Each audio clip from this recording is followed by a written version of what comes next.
جزاکم اللہ خیرا۔ حضرات، اب وقت ہو چلا ہے، ہم اپنے آج کے اس اصلاح معاشرہ کانفرنس کے ایک اہم مقرر فضیلۃ الشیخ حافظ عبداللہ عبدالرشید المدنی حفظہ اللہ کو سنیں گے۔ اب آپ کا عنوان ہے مسلم نوجوانوں کی ذمہ داریاں۔ ابھی عورتوں کی ذمہ داریوں کے تعلق سے کچھ باتیں سماعت فرما رہے تھے آپ حضرات۔ انشاءاللہ تعالی اسی سلسلے کو آگے بڑھاتے ہوئے شیخ آپ کے سامنے آئیں گے اور عمومی طور پر مسلم نوجوانوں کی ذمہ داریاں بنتی ہیں اس کو آپ کے سامنے بیان کریں گے۔ آپ حضرات بہت ہی پرسکون انداز میں اس خطاب کو سنیں۔ فضیلۃ الشیخ حافظ عبداللہ عبدالرشید المدنی حفظہ اللہ۔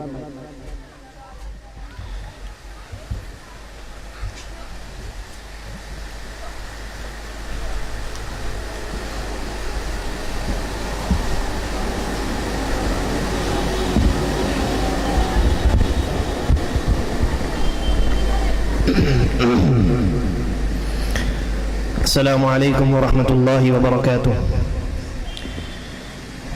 إن الحمد لله نحمده ونستعينه ونستغفره ونعوذ بالله من شرور أنفسنا ومن سيئات أعمالنا. من يهدي الله فلا مضل له ومن يضلله فلا هادي له، وأشهد أن لا إله إلا الله وحده لا شريك له، وأشهد أن محمدا عبده ورسوله. يا أيها الذين آمنوا اتقوا الله حق تقاته ولا تموتن إلا وأنتم مسلمون. يا أيها الناس اتقوا ربكم الذي خلقكم من نفس واحدة وخلق منها زوجها وبث منهما رجالا كثيرا ونساء، واتقوا الله الذي تساءلون به والأرحام إن الله كان عليكم رقيبا. يا أيها الذين آمنوا اتقوا الله وقولوا قولا سديدا يصلح لكم أعمالكم ويغفر لكم ذنوبكم، ومن يطع الله ورسوله فقد فاز فوزا عظيما. أما بعد، فإن خير الحديث كتاب الله، وخير الهدي هدي محمد صلى الله عليه وسلم، وشر الأمور محدثاتها، وكل محدثة بدعة، وكل بدعة ضلالة، وكل ضلالة في النار.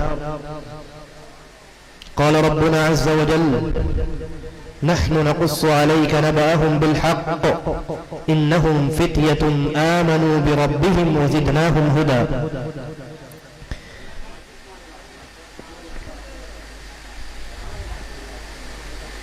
حضرات گرامی، بزرگوں، دوستوں، پردہ نشین ماؤں اور بہنوں، مجھے جس عنوان پر آپ کے سامنے گفتگو کرنی ہے اس کا تعلق مسلم نوجوانوں سے ہے۔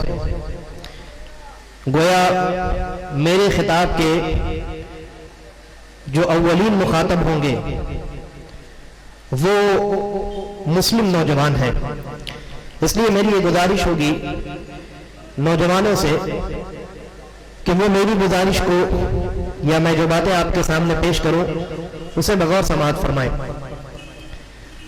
حضرات گرامی، انسان کی جو زندگی ہے اللہ تبارک و تعالیٰ نے اس کو 3 حصے میں ڈیوائیڈ کیا ہے۔ سب سے پہلا حصہ بچپنے کا ہے، پہلا زمانہ بچپنے کا ہے، انسان بچہ ہوتا ہے۔ دوسرا جو مرحلہ ہے وہ جوانی کا مرحلہ ہے، اور پھر آخری اسٹیج آتا ہے، آخری مرحلہ آتا ہے وہ بڑھاپے کا مرحلہ ہے۔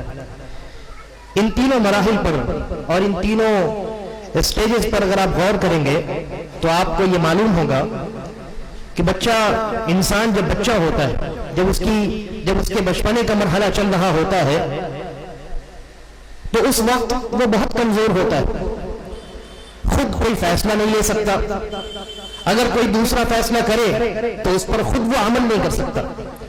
اس لیے بچے جو ہوتے ہیں ان کے متعلق فیصلہ لینے والے اس کے بڑے یا اس کے گھر کے گارجین اور اس کے والدین ہوا کرتے ہیں۔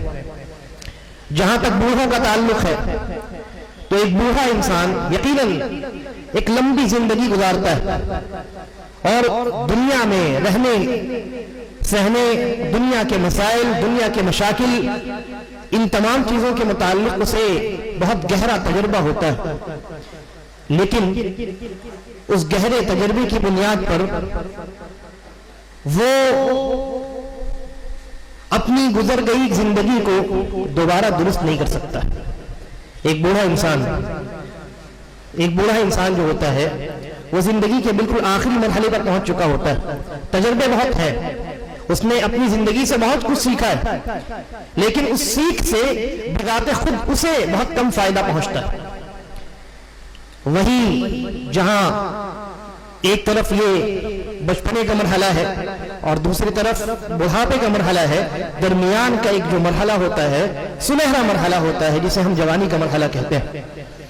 یہ درمیان والا مرحلہ بڑا سنہرا ہوتا ہے اور اس مرحلے میں انسان بالکل درمیان میں ہوتا ہے، یعنی بچوں کی طرح اس کے پاس عقل بالکل ہی نہ ہو ایسا بھی نہیں ہوتا، اور بوڑھوں کی طرح اس انسان کے جسم میں طاقت نہ ہو ایسا بھی نہیں ہوتا۔ گویا جوانی کے مرحلے میں انسان کے پاس اچھی خاصی عقل موجود ہوتی ہے، وہ اپنے فیصلے خود لے سکتا ہے اور بڑے بڑے فیصلے لیتا ہے، اس کو اپنی زندگی بنانی ہے، معاش سیٹ کرنا ہے، کیریئر بنانا ہے، کیریئر کا فیصلہ لیتا ہے، زندگی کیسے آگے بڑھانی ہے، اور شادی کا فیصلہ لیتا ہے، کس عورت سے شادی کرنی ہے، کب کرنی ہے، عورت اور اپنی فیملی اپنے خاندان کا وہ ذمہ دار ہوتا ہے۔ لہذا جوانی کے مرحلے میں انسان بوڑھوں کی طرح بہت زیادہ تجربہ کار تو نہیں ہوتا، لیکن اچھی خاصی عقل اللہ رب العالمین اس کو عطا کرتا ہے، اور عقل کے ساتھ ساتھ جوانی کے مرحلے میں جوانوں کے پاس اللہ رب العالمین کی جانب سے ایک بہت بڑی جو نعمت ہوتی ہے وہ جسمانی طاقت و قوت ہے، جسمانی طاقت و قوت، اور یہ بہت بڑی نعمت ہے، یہ بہت بڑی نعمت ہے۔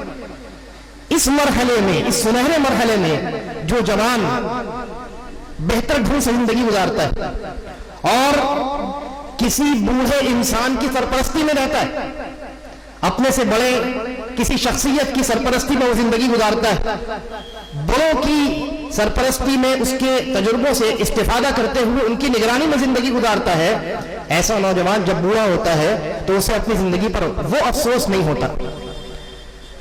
وہیں دوسری جانب کچھ جوان ایسے ہوتے ہیں جب وہ بڑھاپے کی دہلیز پر قدم رکھتے ہیں تو پھر اپنی زندگی کو پلٹ کر کے دیکھتے ہیں، بچپن کا زمانہ، لڑکپن کا زمانہ، جوانی کا زمانہ، اس پورے گزرے ہوئے زمانے پر انہیں بہت زیادہ افسوس ہوتا ہے، انہیں بہت زیادہ افسوس ہوتا ہے۔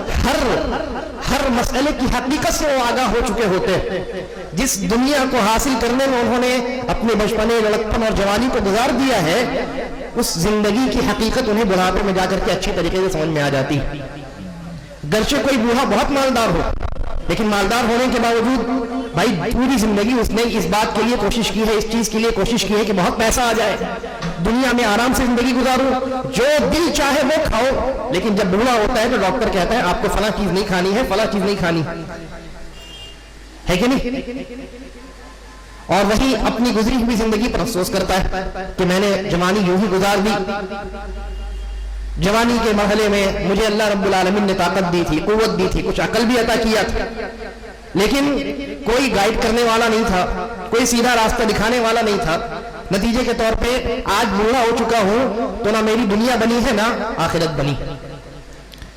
ہاں اس کے پاس ایک موقع ہوتا ہے اللہ رب العالمین کی جانب سے کہ وہ توبہ کرے اور اپنی آخرت کو سدھار لے، اللہ رب العالمین سے گریہ وزاری کر کے رو دھو کر کے اللہ رب العالمین کو منا لے، لیکن کیا گزرے ہوئے ان اوقات کو وہ بدل سکتا ہے؟ نہیں بدل سکتا۔ گزری ہوئی اس زندگی کو تبدیل کر سکتا ہے؟ نہیں تبدیل کر سکتا۔ یہ موقع صرف نوجوانوں کے پاس ہوتا ہے، یہ موقع صرف نوجوانوں کے پاس ہوتا ہے کہ وہ اپنی جوانی کے مرحلے میں اپنے آپ کو اس قابل بنائیں کہ بڑھاپے کے مرحلے میں انہیں کوئی افسوس نہ ہو، اور بڑھاپے کے بعد کی جو زندگی ہے، اگر اللہ نے بڑھاپے تک زندگی دی تو اس کے بعد یہ زندگی جو دنیاوی ہے ختم ہو جائے گی۔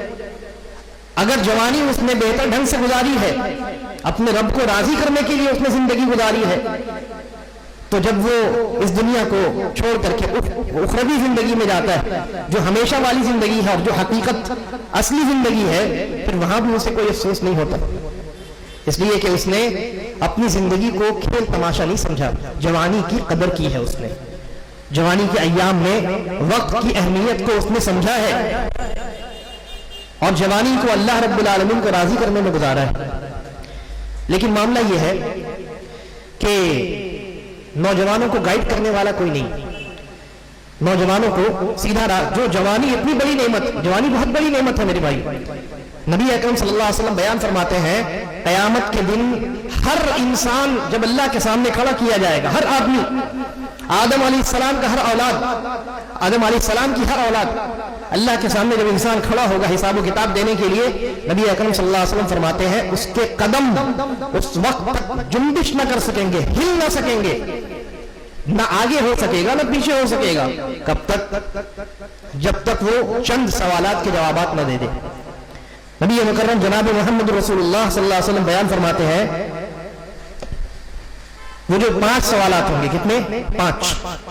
اب دیکھیے نبی اکرم صلی اللہ علیہ وسلم کی وہ حدیث جو ہے بڑی جامع روایت ہے، بڑی جامع حدیث۔ آپ فرماتے ہیں 5 سوالوں کے جوابات جب تک جوان آدمی، کوئی بھی آدمی چاہے وہ بوڑھا ہو کر کے کیوں نہ مرا ہو، 5 سوالات کے جوابات جب تک نہ دے دے اپنے قدم نہیں ہلا سکتا وہاں سے۔ کیا ہے 5 سوالات؟ پہلا سوال ہے اللہ رب العالمین عن عمرہ فیما افناہ، اس کی عمر کے بارے میں، پوری زندگی کے بارے میں سوال کرے گا، پوری زندگی جو وقت اللہ نے دیا ہے اس وقت کے بارے میں جوانوں سے، بوڑھوں سے، سب کا سوال ہوگا کہ آپ کو یہ زندگی دی گئی تھی، زندگی میں آپ نے کیا کیا، کہاں گوائی اپنی اس زندگی کو آپ نے۔ اس کے بعد دوسرا سوال ہوگا وعن شبابہ فیما ابلاہ، زندگی کے بارے میں سوال ہو گیا، اور زندگی میں بچپنا، لڑکپن، جوانی، بڑھاپا سب شامل ہے، لیکن چونکہ جوانی اللہ رب العالمین کی خصوصی نعمت ہے اس لیے اللہ تبارک و تعالیٰ خصوصی سوال کرے گا، اسپیشل سوال، پوری زندگی کے بارے میں جنرل سوال اور جوانی کے بارے میں خصوصی سوال، خاص سوال۔ وعن شبابہ فیما افناہ فیما ابلاہ، جوانی جو ہم نے تمہیں دی تھی اس کو کہاں گوائی، جوانی میں کیا کیا، یہ سوال کیا جائے۔ جوانوں کو غور کرنا چاہیے، یہ جو آپ کو وقت دیا گیا ہے اللہ رب العالمین کی جانب سے، اور یہ وقت بہت تیزی کے ساتھ آگے بڑھتا ہے، وقت ہمارے اور آپ کے لیے رکتا نہیں ہے، وقت آگے بڑھتا جاتا ہے، زندگی آگے بڑھتی جاتی ہے۔ یہ وقت بہت قیمتی، اور قیمتی ہونے کے ساتھ ساتھ اللہ کی نعمت ہے، اور اللہ کی ہر نعمت کے بارے میں سوال کیا جائے گا۔ چنانچہ قیامت میں ہر انسان سے جوانی کے بارے میں سوال کیا جائے گا۔ آج دیکھیے ہمارے یہاں نوجوانوں کی جو حالت ہے، ان کو نہ اپنی زندگی کی مقصد کا پتہ ہے، نہ اپنی منزل کا پتہ ہے، کچھ نہیں معلوم، کس لیے پیدا کیے گئے نہیں معلوم، ہاتھ میں موبائل ہے، کان میں ہیڈ فون ہے، رات میں جاگ کر کے ان کی زندگی گزر رہی ہے، دن میں سو رہے ہیں۔ یہ عجیب و غریب معاملہ ہے۔ کیوں ہے ایسا؟ اس لیے کہ ان کو اپنی زندگی کا مقصد نہیں پتا، کیوں پیدا کیے گئے نہیں معلوم، کہاں جائیں گے نہیں معلوم۔ تو ایسا انسان جس کو کچھ نہیں معلوم ہے وہ کیا کرے گا؟ ایک جگہ اٹک کر کے رہے گا، حیران و پریشان کھڑا رہے گا۔ نوجوانوں کی حالت بالکل یہی ہے، ان کو نہ اپنی مقصد حیات کا علم ہے اور نہ اپنی اصلی منزل کا علم ہے۔ تو نبی اکرم صلی اللہ علیہ وسلم نے فرمایا اس جوانی کے بارے میں سوال کیا جائے، اور نصیحت کرتے ہوئے عبداللہ بن مسعود دوسرے صحابی، نصیحت کرتے ہوئے نبی اکرم صلی اللہ علیہ وسلم نے اپنے صحابہ کو نصیحت کرتے ہوئے جوانی کے بارے میں یہ تلقین فرمائی، کہا اغتنم خمسا قبل خمس، 5 چیزوں سے پہلے 5 چیزوں کو غنیمت جان لو۔ وہ کیا ہے؟ کہا شبابی کا قبل حرمک، بڑھاپے سے پہلے جوانی کو غنیمت جان لو، کیونکہ جب بڑھاپے کی دہلیز پر قدم رکھو گے، وہاں جب چلے اس مرحلے میں جب منتقل ہو جاؤ گے تو واپس آنے کا کوئی چانس نہیں، اور اپنی گزری ہوئی زندگی کو سدھارنے کا کوئی موقع نہیں ہے، وہاں صرف افسوس ہے، اس کے علاوہ کچھ نہیں۔ لہذا بڑھاپے سے پہلے جوانی کے اس مرحلے کو غنیمت جان لو۔ وصحتک قبل سقمک، اور اپنی بیماری کے ایام شروع ہونے سے پہلے اپنی صحت مندی کو غنیمت جان لو۔ جب انسان بوڑھا ہوتا ہے، پیر کام کرنا بند کر دیتے ہیں، آنکھوں کی روشنی کم ہو جاتی ہے، کان سے سننا کم سنائی دینا شروع ہو جاتا ہے، بوڑھے بزرگ جب کچھ بولتے ہیں تو نوجوانوں کو سمجھ میں بھی نہیں آتا کیا بول رہے ہیں، زبان بھی زبان کے اندر لڑکھڑاہٹ پیدا ہو جاتی، دانت گر جاتے ہیں۔ تو نبی اکرم صلی اللہ علیہ وسلم نے فرمایا اپنی صحت مندی کے ان ایام کو غنیمت جانو، اس لیے کہ جب بوڑھے ہو جاؤ گے اور جب بیماری آپ پکڑے گی تو اس وقت نہ دنیاوی لذتوں کو حاصل کر پاؤ گے، نہ اللہ رب العالمین کی صحیح ڈھنگ سے عبادت کر پاؤ گے۔ اور وغناک قبل فقرک، اور غریب ہونے سے پہلے اللہ نے جو مالداری کی زندگی عطا کی ہے اس کو غنیمت جان لو، کیونکہ کب انسان غریب ہو جائے، یعنی کب انسان کے پاس سے مال اللہ تبارک و تعالیٰ لے لے، کسی کو اس بات کا علم نہیں۔ آپ دیکھیں بہت سارے لوگ ملینر ہوتے ہیں، بلینر ہوتے ہیں، ایک دن میں بینکرپٹ ہو جاتے ہیں، ہے نا۔ آج دنیا ایک انسان کے پاس ہے، کل کس کے پاس ہوگی کسی کو معلوم ہے؟ کسی کو نہیں معلوم۔ اور کہا وَمَالِهِ مِنْ أَيْنَ اكْتَسَبَهُ وَفِي مَنْ فَقَهُ، اور مال کے بارے میں پوچھا جائے گا کہاں سے کمایا اور کہاں خرچ کیا۔ جی ہاں، ابھی ذمہ داریوں پر جب ہماری بات ہوگی تو مال پر بھی بات ہوگی انشاءاللہ۔ اور وَمَاذَا عَمِلَ فِي مَا عَلِمَ، اور جو سیکھا ہے زندگی میں اس پر عمل کتنا کیا، شریعت پر جتنی معلومات تو نے دنیا میں حاصل کی ہے اس پر کتنا عمل کیا، کتنا عمل کر کے میرے حضور آیا ہے۔ یہ 5 سوالات کیے جائیں گے انسان سے۔ تو یہ جو جوانی کا مرحلہ ہے بہت قیمتی مرحلہ، یہ اگر گزر گیا تو سوائے کف افسوس ملنے کے اور کوئی دوسرا آپشن انسان کے پاس نہیں، اس لیے اس کو غنیمت جاننا ہے۔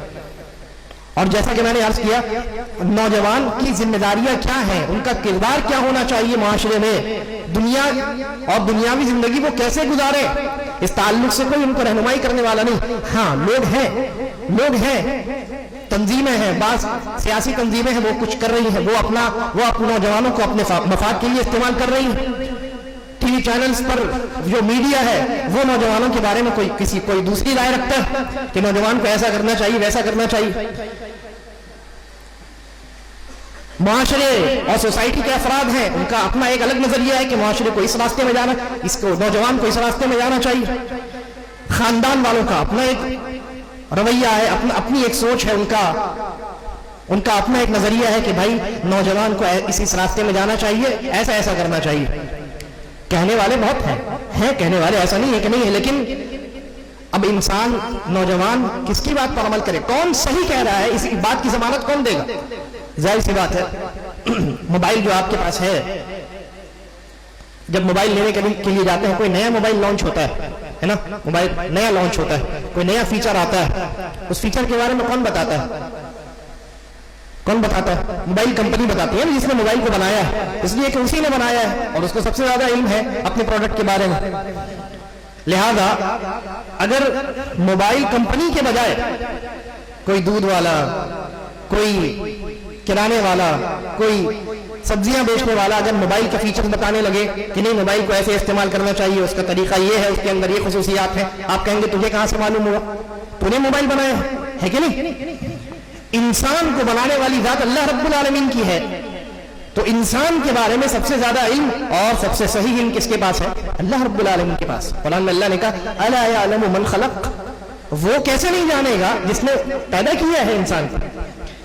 لہذا اللہ تبارک و تعالی نے نوجوانوں کی رہنمائی کا پورا انتظام کر دیا، رسول بھیج دیے، کتابیں نازل فرما دی، اور مسلمانوں کو یہ پیغام دے دیا کہ اگر تمہاری زندگی رسول اللہ صلی اللہ علیہ وسلم کی تعلیمات کی سرپرستی میں ہوگی، کتاب و سنت کی روشنی میں تمہاری زندگی چلے گی، اور صحابہ کرام نے جس طریقے سے زندگی گزار کر کے امت کو دکھایا ہے، اگر وہ طرز اپناؤ گے تو کامیاب ہو جاؤ گے۔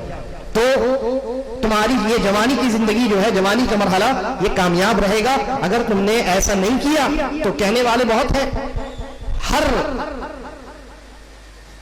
طرف جتنے لوگ ہیں جو نوجوانوں کے بارے میں اپنا خاص نظریہ رکھتے ہیں، وہ تم کو اپنے مفاد میں استعمال کریں گے۔ آپ دیکھیے دنیا میں جو افراتفری نظر آ رہی ہے، اسلام کے نام پر ہو یا دہشت گردی کے نام پہ ہو، وہاں سب طرف آپ کو نوجوان دکھائی دیں گے۔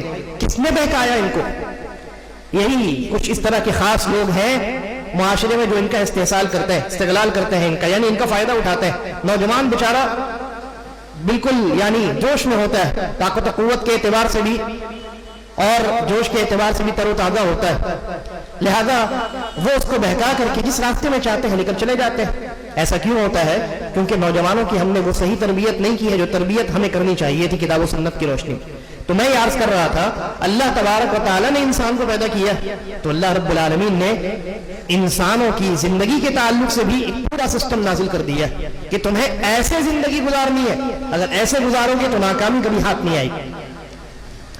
دیکھیے ہمارا موضوع ہے مسلم نوجوانوں کی ذمہ داریاں کیا ہیں، ان کا کیا کردار ہونا چاہیے معاشرے میں۔ مسلم نوجوان جو ہے اس کی الگ الگ حیثیتیں ہیں، اس کی الگ الگ حیثیتیں ہیں معاشرے میں۔ نوجوان کبھی گھر کا فرد ہوتا ہے، گھر میں اس کی حیثیت کبھی بھائی کی ہوتی ہے، اس کی حیثیت کبھی شوہر کی ہوتی ہے، اس کی حیثیت کبھی والد کی ہوتی ہے، اس کی حیثیت کبھی اولاد کی ہوتی ہے۔ پھر اسی طریقے پر نوجوان کی ایک حیثیت ہے کہ وہ معاشرے کا ایک فرد ہے، معاشرے کا، سوسائٹی کا ایک رکن ہے، ایک بہت مضبوط پلر ہے، وہاں اس کے اوپر کیا ذمہ داری عائد ہوتی ہے۔ اسی طریقے پر نوجوان ان تمام چیزوں سے پہلے ایک مسلمان ہے۔ نوجوان کیا ہے؟ سب سے پہلے کیا ہے؟ مسلمان ہے۔ مسلمان ہونے کے اعتبار سے اس کے اوپر کون سی ذمہ داری عائد ہوتی ہے؟ ان تمام چیزوں پر شریعت نے بھرپور روشنی ڈالی، بھرپور، یعنی ہر زاویے سے، ہر اینگل، کوئی بھی گوشہ شریعت نے خالی چھوڑا ہی نہیں ہے۔ سب سے پہلے ہم ان تینوں میں اس بات پر بات کریں گے، یہ تین حیثیتیں میں نے آپ کے سامنے ذکر کی ہیں نوجوان کی۔ اگر آپ نوجوان ہیں تو آپ سب سے پہلے مسلمان ہیں، اور پھر اس کے بعد آپ اگر نوجوان ہیں تو اپنے گھر کے ایک فرد ہیں، گھر میں بھی پھر آپ کی الگ الگ حیثیتیں ہیں، اور آپ نوجوان ہیں تو آپ اپنے معاشرے کے ایک بہت مضبوط پلر ہیں، ہے نا؟ یہ تین حیثیتیں ہیں۔ ان تین حیثیتوں پر انشاءاللہ ہم مختصر انداز میں گفتگو کرنے کی کوشش کریں گے۔ سب سے پہلے نوجوان سب سے پہلے کیا ہے؟ مسلمان ہے نا؟ نوجوان سب سے پہلے کیا ہے؟ مسلمان ہے۔ مسلمان ہے کا کیا مطلب ہے؟ یعنی وہ اس بات کا دعویدار ہے کہ وہ اللہ تبارک و تعالیٰ کو تنہا عبادت کا مستحق سمجھتا ہے۔ وہ اس بات کا عقیدہ رکھتا ہے کہ پوری کائنات میں اگر کوئی ذات پوجے جانے کے لائق ہے، عبادت کیے جانے کے لائق ہے تو وہ اللہ رب العالمین کی ذات ہے۔ اور اس بات کا بھی دعویدار ہے کہ محمد رسول اللہ صلی اللہ علیہ وسلم اللہ کے بندے اور اس کے آخری رسول ہیں، اس کے بعد کوئی رسول آنے والا نہیں۔ اسی کو تو مسلمان کہتے ہیں۔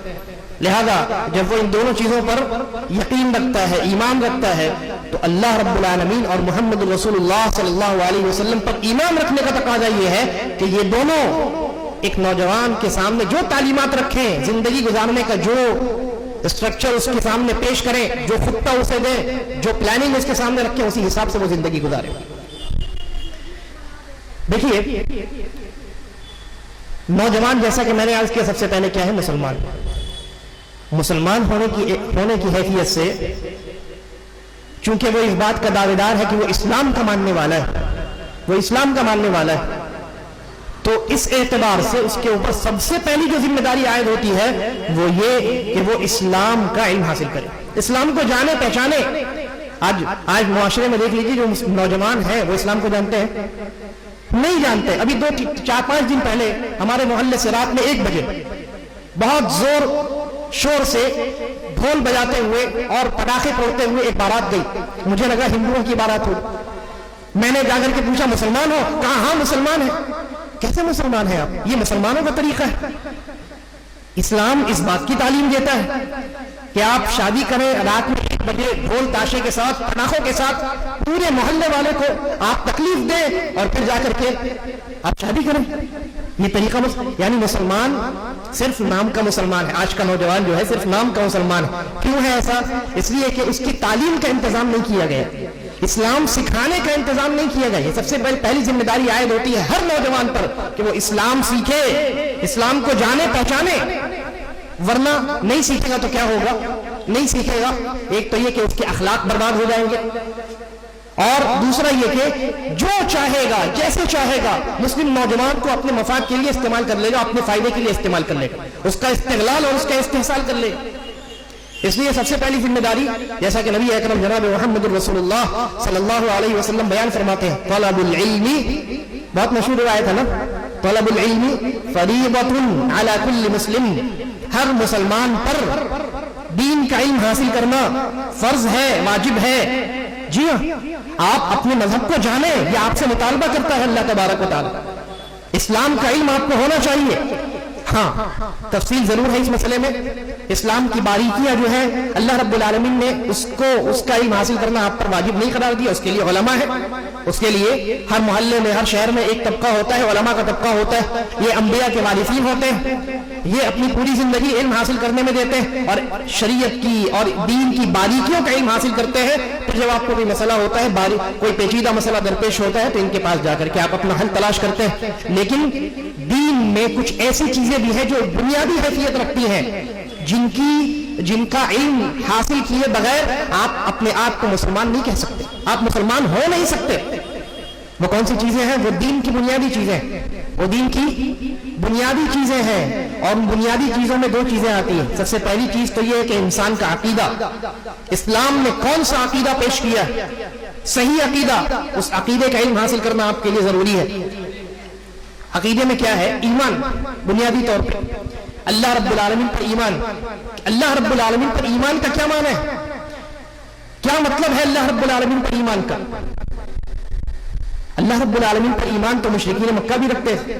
قرآن مجید میں آپ پڑھیے، قرآن میں اللہ نے کہا وَلَئِن سَأَلْتَهُمْ، اگر آپ اے نبی صلی اللہ علیہ وسلم آپ ان سے پوچھیں من خلق السماوات والارض، آسمانوں اور زمینوں کو کس نے پیدا کیا، تو وہ کہیں گے اللہ نے پیدا کیا۔ ایک نہیں کئی مقامات پر اللہ نے اس حقیقت کو بیان کیا۔ تو مشرکین مکہ تو اللہ پر ایمان رکھتے تھے، لیکن ان کا ایمان معتبر ہے، ویلڈ ہے؟ نہیں ویلڈ ہے، انویلڈ ہے ان کا ایمان۔ تو یہ جاننا ضروری ہے، یعنی عقیدے کا علم، اس کا تعلق عقیدے سے، انسان کے دل سے۔ ایمان کا تعلق کہاں سے ہے؟ انسان کے دل سے۔ اس بات کا علم حاصل کرنا ضروری ہے کہ اللہ پر ایمان کا معنی کیا ہے، اللہ کی کتابوں، اللہ کے رسولوں، فرشتوں، آخرت کے دن، تقدیر، ان تمام چیزوں پر ایمان رکھنا، اس کا معنی اور مفہوم کیا ہے۔ فرشتے کون ہیں، رسول کون ہیں، لوگ نہیں سمجھتے ہیں۔ آپ دیکھیے رسولوں کا درجہ اللہ سے بڑھا دیتے ہیں، بعض فرشتوں کی عبادت کی جانے لگتی ہے۔ کتاب اللہ، خاص کر کے قرآن مجید کو وہ مقام نہیں دیا جاتا کہ جس مقام پر اللہ تبارک و تعالیٰ نے قرآن مجید کو رکھا ہے۔ یہ تمام چیزیں، پھر اس کے بعد آخرت کے متعلق الگ الگ فرقے، الگ الگ نظریات پائے جاتے ہیں۔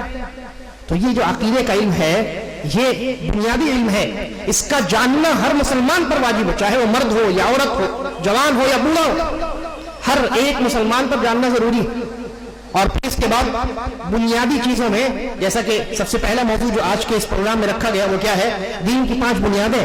سب سے پہلی بنیاد اس کو ہم عقیدہ کہہ سکتے ہیں، اللہ پر ایمان لانا، اس بات کا اقرار کرنا کہ اللہ کے علاوہ کوئی معبود برحق نہیں ہے اور محمد رسول اللہ صلی اللہ علیہ وسلم اللہ کے بندے اور رسول ہے۔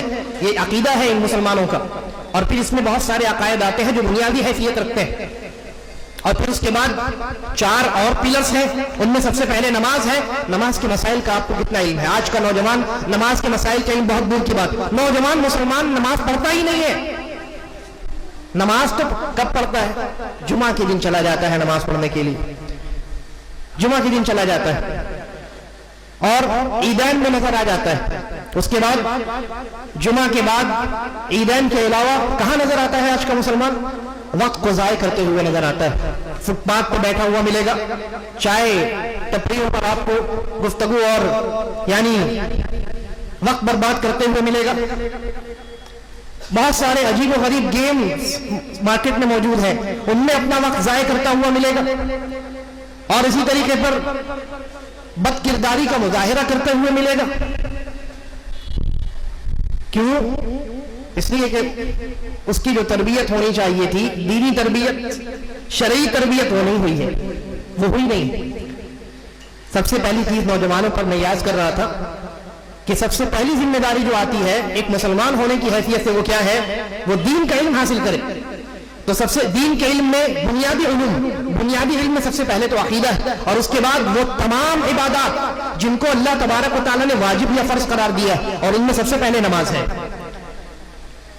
تو میں نے یاد کیا کہ بہت سارے نوجوان، اکثر نوجوان 90% نوجوان مسلمان کہلانے والے نماز پڑھتے ہی نہیں ہے، نماز کا کوئی تعلق نہیں ہے نماز سے ان کا۔ اور بہت سارے نوجوان ہمارے ماشاءاللہ ایسے بھی ہیں جو 5 وقت کے نمازی ہیں، اللہ تبارک و تعالیٰ ان کی عبادات کو قبول کرے گا انشاءاللہ۔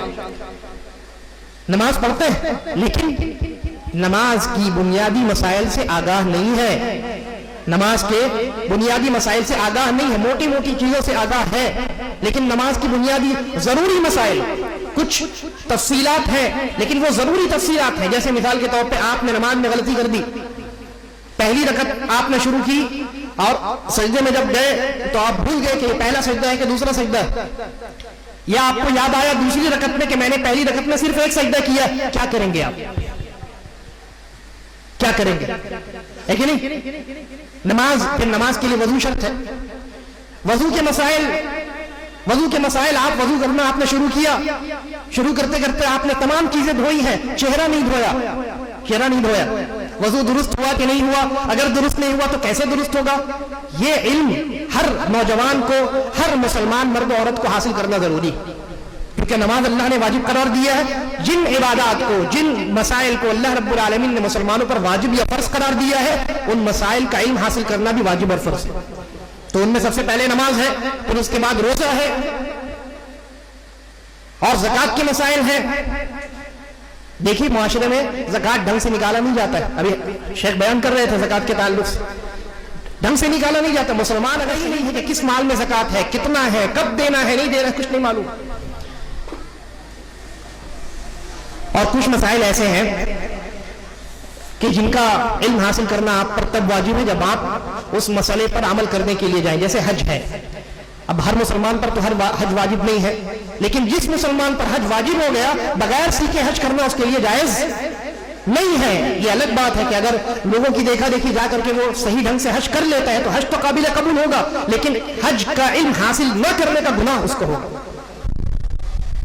تو سب سے پہلی چیز کیا میں نے بیان کی، نوجوانوں کی ذمہ داریوں میں علم حاصل کرنا، دین کا بنیادی علم حاصل کرنا، یہ ہر مسلمان پر واجب ہے، ہر نوجوان پر واجب ہے. اور اس کے بعد دوسری ذمہ داری یہ ہے کہ مسلمان نوجوان جب علم حاصل کر لے، صحیح عقیدہ، کتاب و سنت اور صحابہ کرام کے فہم کی روشنی میں وہ اختیار کر لے، اب اس کے بعد اس کے اوپر یہ ذمہ داری عائد ہوتی ہے کہ وہ اپنے عقیدے کی حفاظت کرے. وہ اپنے عقیدے کی حفاظت کرے، اور عقیدے کی حفاظت میں چاہے جس حد تک اسے جانا پڑے وہ جائے. اسی بات کی تعلیم ہمیں دیتی ہے شریعت. آپ دیکھیے ہر جمعہ سورہ کہف ہم سب پڑھتے ہیں نا. جمعہ بڑی فضیلت ہے. رسول اللہ صلی اللہ علیہ وسلم کی حدیث ہے کہ جس نے سورۃ الکہف پڑھی تو ایک جمعہ سے لے کر دوسرے جمعہ تک اس کے لیے نور ہے، ہدایت ہے اللہ کی جانب سے. اللہ تبارک و تعالیٰ اس کو گائیڈ کرتا رہے گا. یہ فضیلت ہے. لیکن سورۃ الکہف کو کبھی ہم نے سمجھ کر کے پڑھا؟ ایک مرتبہ بھی ترجمے کے ساتھ کتنے نوجوان ہیں جنہوں نے ایک مرتبہ بھی اپنی زندگی میں سورۃ الکہف کو ترجمے کے ساتھ، تفسیر کے ساتھ پڑھا ہو؟ نہیں پڑھا. اللہ تبارک و تعالیٰ نے سورۃ الکہف میں کہف والوں کا واقعہ بیان کیا، غار والوں کا واقعہ. تو کہا نحن نقص علیک نبأہم بالحق. اے نبی صلی اللہ علیہ وسلم، ہم آپ پر ایک قصہ بیان کر رہے ہیں جو حق اور سچ ہے. کون سا قصہ؟ انہم فتیۃ، وہ چند نوجوانوں کی جماعت تھی، آمنوا بربہم، جنہوں نے اپنے رب پر ایمان لایا، وزدناہم ہدی، انہوں نے اپنے عقیدے کی عبادت کی، اللہ کے ساتھ کسی کو کبھی شریک نہیں کیا، ہم نے انہیں ہدایت میں اور زیادہ بڑھا دیا. اس کے بعد آگے پڑھیے، انہوں نے اللہ رب العالمین کی وحدانیت کا اعلان کیا. اس وقت کا جو حاکم تھا وہ ظالم اور مشرک حاکم تھا. اس تک جب بات پہنچی تو ان کے خلاف سازشیں ہونے لگی. انہیں اپنا عقیدہ خطرے میں نظر آیا، انہوں نے ملک چھوڑ دیا، وطن چھوڑ دیا اپنا، چلے گئے غار میں جا کر کے تاکہ ان کا عقیدہ محفوظ رہے. گرچہ دنیاوی جو لذتیں ہیں، جو آرام ہے، انسان اپنے وطن میں جب رہتا ہے تو بہت محفوظ رہتا ہے، لیکن اگر اس کا عقیدہ خطرے میں آ جائے تو اس حفاظت یعنی اپنے وطن میں محفوظ رہنے کا، اپنے جسم کو محفوظ رہنے کا کیا فائدہ جب آپ کا عقیدہ ہی خراب ہو چکا ہے؟ کیونکہ یہ جسم جس کی حفاظت کے لیے انسان بہت کوششیں کرتا ہے، یہ تو مٹی میں جا کر کے ختم ہو جائے گا نا. کیا فائدہ اس کی حفاظت کا؟ لیکن عقیدہ ساتھ جائے گا. عقیدہ ہر انسان کے ساتھ جائے گا، اور یہی عقیدہ انسان کو اخروی زندگی میں کام آئے گا. تو یہ جو چند نوجوان تھے، انہم فتیہ، لفظ اللہ نے نوجوان ہی کا استعمال کیا. اللہ نے کہا یہ چند نوجوان تھے جنہوں نے اپنے رب پر ایمان لایا. اپنے رب پر ایمان لانے کے ساتھ ساتھ یعنی انہوں نے اپنے عقیدے کی حفاظت کی، اور معاشرے میں جو شرک تھا اور شرک کو انجام دینے والی جو قوم تھی اور ان کی طرف سے جو خطرات انہیں لاحق تھے، ان تمام چیزوں کو انہوں نے محسوس کیا اور اپنے عقیدے کی حفاظت کی خاطر اپنے ملک اور اپنے وطن کو چھوڑ دیا. اس حد تک چلے گئے. دیکھیے حضرت ابراہیم علیہ السلام کون تھے؟ آپ کیا سمجھتے ہیں؟ ابراہیم علیہ السلام جب آگ میں ڈالے گئے تو بہت بوڑھے ہو چکے تھے. ہرگز نہیں. ابراہیم علیہ السلام نے جب وہ بتوں کا ستیہ ناش کیا تھا، بتوں کو توڑ ڈالا تھا، تو آپ کیا سمجھتے ہیں وہ بوڑھے تھے؟ قرآن نے کہا، قرآن نے ابراہیم علیہ السلام نے وہ تفصیلی واقعہ بیان کرنے کا یہ محل نہیں ہے، میں اشارتاً بیان کروں گا۔ ابراہیم علیہ السلام نے جب بتوں کو توڑ ڈالا، وہ لوگ گئے ہوئے تھے اپنے تہوار منانے کے لیے گئے ہوئے تھے، ہے نا، عید تھی ان کی، وہ شرکیہ عید تھی، اپنے معبودوں کی عزت و تکریم کرتے تھے اس دن وہ لوگ، تو گئے ہوئے تھے شہر سے باہر۔ ابراہیم علیہ السلام اکیلے رہے، انہوں نے کچھ بہانہ بنایا اور پہنچے ان کے بت خانے میں اور تمام بتوں کو توڑ ڈالا، ستیہ ناش کر دیا۔ اللہ نے قرآن مجید میں لفظ استعمال کیا ہے، انہوں نے چورا چورا کر ڈالا، فجعلہم جذاذا، چورا چورا کر ڈالا۔ نفرت ان کے اندر اتنی زیادہ تھی شرک کے متعلق، اور توحید سے محبت اس قدر، توحید کی غیرت اس قدر تھی۔ تو جب وہ لوگ واپس جب آئے تو پوچھا، معلوم نہیں تھا کسی کو کسی نے کیا ہے، تو بات پھیلی، لوگوں نے پوچھا، سوال کیا، خاص کر کے ان کے جو مذہبی رہنما تھے انہوں نے پوچھا کس کی حرکت ہے، کس نے جرأت کی ہے؟ تو پتہ ہے کچھ لوگوں نے کیا جواب دیا؟ قرآن نے ان کے الفاظ کو نقل کیا، کہا قالوا سمعنا فتى يقال له ابراہیم، ہم نے ایک نوجوان کو اپنے معبودوں کے بارے میں، ان بتوں کے بارے میں گفتگو کرتے ہوئے سنا تھا، کچھ تو وہ ہمارے بتوں کے بارے میں بات کرتا ہے، وہ نوجوان ہے، فتن کہتے ہیں نوجوان کو، فتن، یقال له ابراہیم، اس کا نام ابراہیم ہے۔ تو پھر اب اس کے بعد مناظرہ ہوا، آپ جانتے ہیں آگے کے واقعات، ان کے درمیان، مشرکین کے درمیان، ابراہیم علیہ السلام کے درمیان مناظرہ ہوا، اور مناظرے میں یہ لاجواب ہو گئے۔ تو جب لاجواب ہو گئے تو کیا کیا؟ جواب نہیں بن پڑا تو ابراہیم علیہ السلام کو ختم کرنے کی سازش رچی گئی، آگ جلائی گئی، آگ میں وہ نوجوان، ابراہیم علیہ السلام جو نوجوان تھے انہیں آگ میں ڈالا گیا۔ ابراہیم علیہ السلام نے آگ میں ڈال دیا جانا قبول کر لیا، لیکن اللہ کی توحید کے ساتھ کمپرمائز قبول نہیں کیا، اللہ کے ساتھ شرک کرنا قبول نہیں کیا، وحدانیت کو قائم رکھا۔ اللہ رب العالمین اپنے اس نوجوان بندے کو دیکھ رہا تھا، اور اللہ رب العالمین اپنے ولیوں کی حفاظت کرتا ہے۔ چنانچہ قرآن مجید میں اللہ رب العالمین نے ارشاد فرمایا، اللہ تبارک و تعالی نے آگ کو ڈائریکٹلی خطاب فرمایا، کہا قلنا یا نار کونی بردا وسلاما علی ابراہیم، اے آگ، اللہ رب العالمین نے ڈائریکٹلی آگ کو ایڈریس کیا، کوئی فرشتہ نہیں بھیجا۔ اس نوجوان کی حمیت اور اس کی غیرت، ابراہیم علیہ السلام کی غیرت کی بنیاد پر اللہ تبارک و تعالی نے ان کی اہمیت اور ان کی یعنی جو عظمت ہے اس کو واضح کرتے ہوئے، اور اسی کے پیش نظر اللہ تبارک و تعالی نے حضرت ابراہیم علیہ السلام کی حفاظت فرمائی، آگ کو ڈائریکٹلی ایڈریس کیا اور کہا کہ خبردار، تیرا کام جلانا ہے لیکن ابراہیم کو نہیں جلائے گی، تو ابراہیم کے ساتھ سلامتی والا معاملہ ہونا چاہیے، ٹھنڈک والا معاملہ ہونا چاہیے۔ کون تھے یہ؟ ابراہیم علیہ السلام، نوجوان تھے۔ تو دوسری ذمہ داری کیا عائد ہوتی ہے نوجوانوں پر؟ سب سے پہلی ذمہ داری کیا ہے؟ عقیدے کا علم حاصل کرنا، فرائض اور واجبات کا علم حاصل کرنا، اور یہی در حقیقت اسلام کی بنیاد ہے۔ اور اس کے بعد اس عقیدے کی حفاظت کرنا، اس عقیدے کی حفاظت کرنا، اور ہر اس چیز سے اجتناب کرنا جو ہمارے اور آپ کے صحیح عقیدے کو پراگندہ کر سکتی ہے، گندگی میں مبتلا کر سکتی ہے، ہمارے عقیدے میں خلل پیدا کر سکتی ہے، خرابی پیدا کر سکتی ہے، ہمارے ذہن و دماغ میں شکوک و شبہات پیدا کر سکتی ہے۔ ان تمام چیزوں سے اور ان تمام راستوں سے ایک نوجوان کو صحیح عقیدہ رکھنے کے بعد اجتناب کرنا ہے۔ نہ ایسے لوگوں کو سننا ہے جو اسلامی عقائد کے خلاف اپنی زبان کھولتے، نہ ایسی لوگوں کی مجلسوں میں بیٹھنا ہے، نہ ایسے لوگوں کی کتابیں پڑھنی ہے، اور نہ ایسے لوگوں کو سننا ہے۔ آپ دیکھیے مسلم نوجوان جو ہے وہ کامیڈی کے نام پہ، انٹرٹینمنٹ کے نام پہ، ہے نا، اور اسٹینڈ اپ، وہ کیا بولتے ہیں اس کو، نہیں موٹیویشنل اسپیکرز، موٹیویشن کے نام پر ایسے لوگوں کو سنتے ہیں جو مسلمانوں، خاص کر کے مسلم نوجوانوں کو ٹارگٹ کرتے ہیں اور مسلم نوجوانوں کا دماغ بگاڑنے کی کوشش کرتے ہیں، ان کے عقیدے کو خراب کرنے کی کوشش کرتے ہیں۔ لہذا ان تمام لوگوں سے، ان تمام وسائل سے، ان تمام راستوں سے، ان تمام چیزوں سے صحیح عقیدہ رکھنے کے بعد اجتناب ضروری ہے جو ہمارے صحیح عقیدے کو غلط بنا سکتا ہے. تو یہ دوسری ذمہ داری ہوئی. اور ایک واقعہ بھی میں بیان کروں. ایک صحابی ہے حضرت سعد بن ابی وقاص رضی اللہ عنہ. ان کے اسلام لانے کا واقعہ اگر آپ نے پڑھا ہوگا تو آپ کے علم میں ہوگا. انہوں نے جب اسلام قبول کیا تو ان کی جو والدہ تھی وہ کافرہ تھی، انہوں نے اسلام قبول نہیں کیا تھا.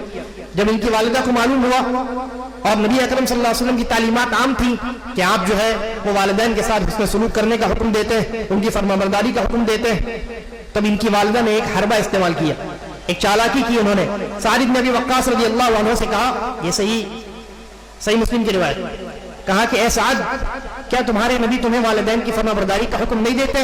کہا ہاں دیتے ہیں.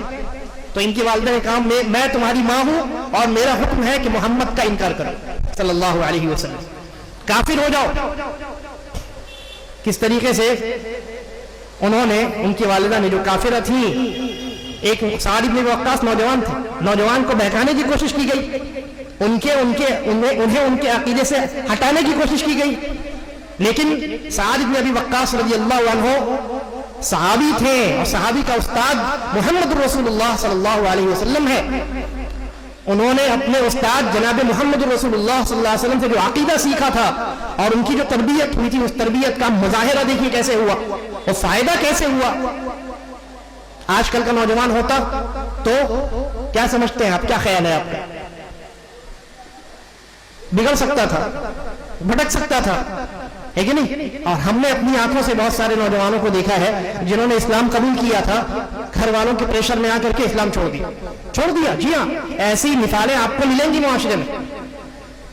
اور مسلمانوں میں بھی آپ دیکھیں کہ کچھ ایسے نوجوان تھے جنہوں نے صحیح عقیدے کو اختیار کیا تھا. بہت سارے باطل فرقے موجود ہیں معاشرے میں، صحیح عقیدے کی طرف آئے تھے، لیکن گھر والوں کا پریشر ایسا ہوا کہ سب چوپٹ ہو گئے. حضرت سعد بن ابی وقاص رضی اللہ عنہ نے عقیدے کا علم جناب محمد رسول اللہ صلی اللہ علیہ وسلم سے سیکھا تھا. چنانچہ جب ان کی والدہ نے یہ حربہ استعمال کیا ان کو ان کے عقیدے سے ہٹانے کے لیے اور ان کے عقیدے میں بگاڑ پیدا کرنے کے لیے، تو کیا جواب دیا انہوں نے پتہ ہے آپ کو؟ حدیث کے الفاظ ہیں، انہوں نے جواب دیا اے ماں، اور پھر اس پر ان کی والدہ نے مزید اس میں یہ کیا کہ یہ کہہ دیا کہ میں اس وقت تک نہ کھاؤں گی نہ پیوں گی جب تک تو محمد کا انکار نہیں کرتا ہے، جب تک تو اسلام کو ترک نہیں کرتا ہے. سعد بن ابی وقاص رضی اللہ عنہ نے اپنی والدہ کو مخاطب کیا. معمولی بات نہیں ہے، جو لوگ اس پریشر سے گزر چکے ہیں ان سے آپ پوچھیے. حضرت سعد بن ابی وقاص رضی اللہ عنہ نے اپنی والدہ کو مخاطب کیا اور کہا کہ اے والدہ محترمہ، اے امی جان، اگر آپ کی 10 جانیں ہوتی، 100 جانیں ہوتی اور ہر جان ایک ایک کر کے نکل جاتی، تب بھی میں محمد رسول اللہ صلی اللہ علیہ وسلم کا انکار ہرگز نہ کرتا. گرچہ آپ کھائیں یا نہ کھائیں مجھے اس کی پرواہ نہیں ہے. اور حضرت سعد بن ابی وقاص رضی اللہ عنہ اپنی والدہ کے ساتھ حسن سلوک کرنے میں بڑے معروف و مشہور تھے، لیکن جہاں عقیدے کا معاملہ آیا وہاں کوئی اتباع نہیں، وہاں کوئی اطاعت نہیں. ہاں، حسن سلوک کرنا ہے، اچھا سلوک کرنا ہے، ان کے ساتھ اچھے سے پیش آنا ہے، جی ہاں پیش آنا ہے، لیکن اگر عقیدے کے معاملے میں وہ خلل پیدا کریں ان کی اتباع نہیں کرنی. نبی اکرم صلی اللہ علیہ وسلم کے پاس پہنچے، اللہ کے رسول صلی اللہ علیہ وسلم نے کہا کہ معاذ، اے سعد، کیا کیا ہے تم نے؟ تمہارے بارے میں قرآن مجید میں آیت نازل ہوئی، سورہ لقمان کی آیت نازل ہوئی. اللہ رب العالمین نے کہا کہ اللہ تبارک و تعالیٰ تمہیں والدین کے ساتھ حسن سلوک کا حکم دیتا ہے. وَإِن جَاهَدَاكَ عَلَىٰ أَن تُشْرِكَ بِي مَا لَيْسَ لَكَ بِهِ عِلْمٌ فَلَا تُطِعْهُمَا وَصَاحِبْهُمَا فِي الدُّنْيَا مَعْرُوفًا. لیکن اگر وہ تمہیں شرک کا حکم دے، کفر کا حکم دے، تو ان کی اتباع نہیں کرنی ہے. ہاں، گرچہ وہ کافر ہو، دنیا میں ان کے ساتھ اچھا سلوک ضرور کرنا ہے، لیکن اللہ کے معاملے میں، دین کے معاملے میں، شریعت کے معاملے میں، بالخصوص ایمان و عقیدے کے معاملے میں ان کی اتباع نہیں کرنی. تو اس طریقے سے عقیدے کی حفاظت کی جاتی ہے، ان تمام چیزوں سے بچا جاتا ہے جو انسان کے عقیدے کو خراب کرنے کا باعث ہے. تو یہ دوسری ذمہ داری تھی جس پر ہم بات کر رہے تھے ایک مسلمان ہونے کے اعتبار سے. تیسری ذمہ داری نوجوانوں کی، یا آپ اس ذمہ داری کو اس کو ذمہ داری کا نام نہ دیجیے، بلکہ آپ یہ کہیے کہ مسلمان، ایک نوجوان کا کردار ایسا ہونا چاہیے کہ اس کی زندگی اللہ تبارک و تعالیٰ کی عبادت میں گزرے، اس کی زندگی تقوی والی زندگی ہو، پرہیزگاری والی زندگی ہو، کیونکہ اللہ تبارک و تعالیٰ کو جوانی کی عبادت بہت پسند ہے، اور جب اللہ کو کوئی چیز پسند آتی ہے تو اللہ تبارک و تعالیٰ اس کا بدلہ اور اس کا انعام جو ہے وہ بھی بہت اعلیٰ دیتا ہے۔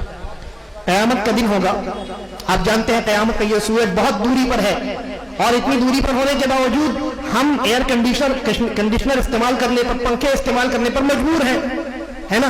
ہر گھر میں آج کم از کم فریج تو ضرور موجود ہے ٹھنڈا پانی استعمال کرنے کے لیے، یعنی اس گرمی کو ہم برداشت کرنے کے قابل نہیں ہے۔ یہ وہی سورج جو ہے اس کی گرمی کو ہم برداشت نہیں کر سکتے ہیں، آج یہ سورج قیامت کے دن ہمارے سروں پر آ جائے گا، 1 میل کی دوری پر ہوگا۔ کیا عالم ہوگا گرمی کا، اندازہ لگائیے۔ اور وہاں سائے کی کتنی ضرورت ہوگی، ہے کہ نہیں؟ اور زمین بھی، یہ زمین جو ہم مٹی کا دیکھتے ہیں، یہ مٹی کی زمین نہیں رہے گی،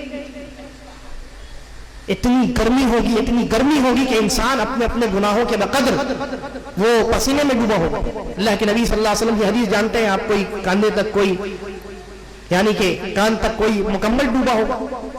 ایسی صورتحال میں انسان کو اس گرمی سے بچنے کے لیے سائے کی ضرورت ہوگی نا، سائے کی ضرورت ہوگی۔ وہاں مختلف طرح کے سائے ہوں گے، آپ صدقہ دیتے ہیں، اللہ کے راستے میں مال خرچ کرتے ہیں، یہ صدقہ بھی آپ کا سایہ بنے گا اللہ رب العالمین کی جانب سے۔